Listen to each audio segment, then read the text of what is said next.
Ungoliant no es un personaje menor en la mitología de Tolkien, aunque es verdad que tiene poca participación en el Silmarillion. El origen de Ungoliant no está bien definido, pero se deja la suposición de que fue uno de los Maiar. En la lengua de los hombres, los Ainur son llamados dioses. Bueno, los Maiar serían dioses menores. Tanto Ainur como Maiar trabajaron juntos en la construcción del mundo, pero hubo Maiar que fueron corrompidos por la oscuridad de Melkor. Este parece ser el caso de Ungoliant, probablemente una Maia que en la oscuridad tomó forma de una siniestra araña, viviendo en la profundidad de la oscuridad, odiando y envidiando la luz.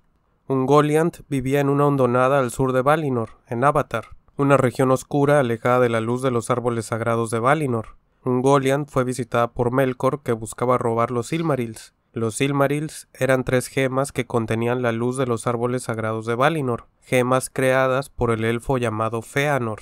Melkor convenció a Ungoliant de ayudarlo, y a cambio él le daría lo que ella deseara. Y así, con ese trato, Ungoliant usó su oscuridad o no luz y envenenó y mató a los 2 árboles sagrados de Valinor. Melkor huyó con Ungoliant a Tierra Media una vez que habían logrado sus propósitos. Además, logró robar los 3 Silmarils de Feanor y otras joyas élficas. Ahí, Ungoliant reclamó lo prometido y le pidió a Melkor que le entregara las gemas de los elfos, aunque era claro que Melkor era un traicionero y no honraría su trato con Ungoliant. Melkor le dio algunas gemas, pero se guardó los Silmarils, y Ungoliant se comió las otras gemas y creció a un tamaño enorme, y en ese momento fue más poderosa que el propio Melkor. Ungoliant estaba hambrienta, por lo que le exigió a Melkor los Silmarils. Sin embargo, Melkor se negó a dárselos.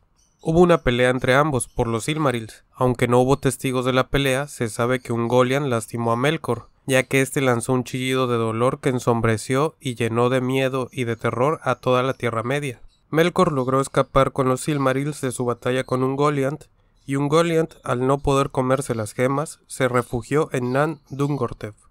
No se sabe cómo o cuándo murió Ungoliant, pero se cree que se devoró a sí misma por tanta hambre que tenía. Como curiosidad, el último vástago de Ungoliant fue Ella la Araña, que si hacemos un poco de memoria tuvo su aparición en las películas de Peter Jackson como la araña gigante que ataca a Frodo y Sam en su camino a Mordor.